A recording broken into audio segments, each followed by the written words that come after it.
Hi, welcome to Sugar Free. This is a reading for Cancer for the 16th of October, the new moon, through to the end of the month, and the full moon on, I believe, the 1st of November.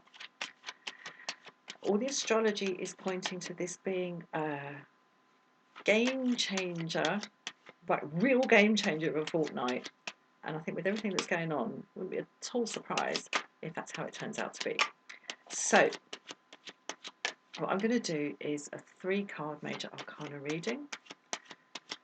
The first card will be, well, one of the cards is to do with things as they appear to be, the territory as it's currently set out, as we see it currently set out. The second card is the kind of obscuring factors, the blind spots, or the ways that we could misinterpret the situation. And the third card is the upshot, the outcome, the blossoming of the situation. So let's have a look at this. I'm just going to do one more cut and see what we get. Okay. Right. Jolly good. We've got the Fool. So new beginning, empty mind, everything open, nothing fixed, and a real positive energy about this. Okay, the third card we've got the Hierophant in the reverse. So a kind of upending of belief systems. Okay, and in the middle here, the Fulcrum card, the Veil, the Blind Spot card is Temperance. So shock. Shock.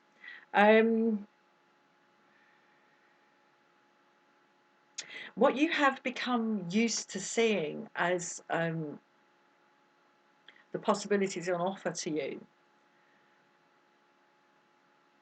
they're not going to go away and they're not going to close necessarily, but the system on which, and I mean the worldly system on which you have seen these things as being built. It's like, well, I could do this and I could do this and I could do this. I could go here and do this. I could go there and study that. I could go there and train for that. I could go there and take up a profession as a that. All these possibilities and the worldly structures on which we see them as being built, those possibilities as existing, are up for renegotiation in this point. The Hierophant is the card that follows the High Priestess, very, very early in the cycle. So the High Priestess is the kind of the internal knowing, the knowing of being, just the the existential awareness of being. And it's mysterious, all that, because I mean, how do we know that we are what we are?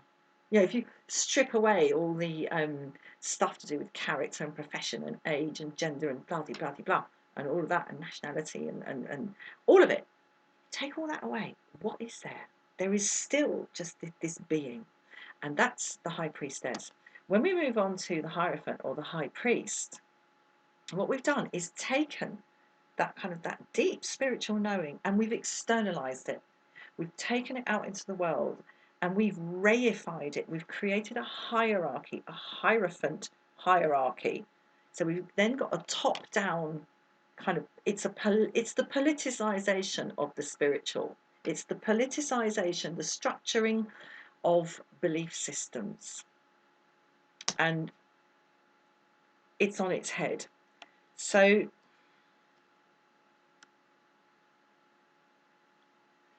patience. I'm going to pull one more to crown this off.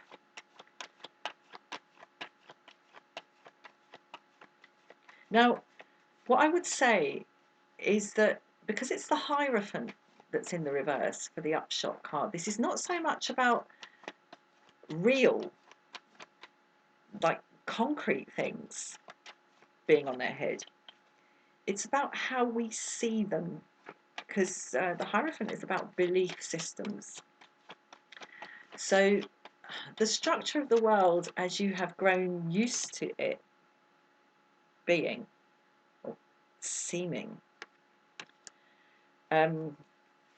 it looks like it's in for a shake-up.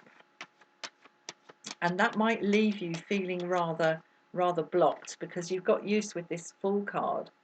You've got used to the sense of a very wide horizon of possibility. I'm going to take one more. I just want to clarify this whole reading.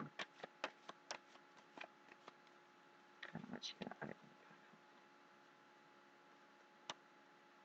it back up. Yeah. Okay, I've got two.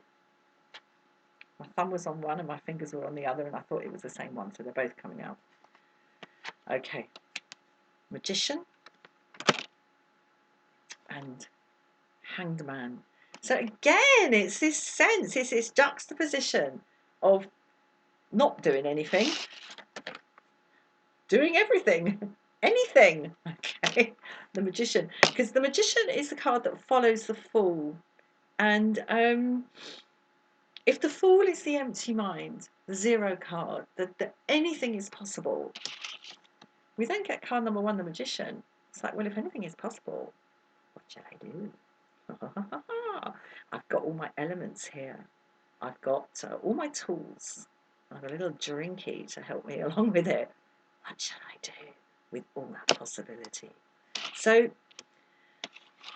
right, I was looking in pulling these clarifiers for something to encourage you, and I do want to encourage you in this, because even though, in a sense, what I've done here with the Hanged Man is kind of clarify the Temperance card, because we've got very little movement in either of these cards. I mean, there might be a bit of like on this one, and there's on this one as well. Yeah, with that water, that fluid being poured from vessel to vessel. So we've got stillness and a kind of pendulum-y kind of thing. Shall I do this, or shall I do this? Shall I do this, or shall I do this?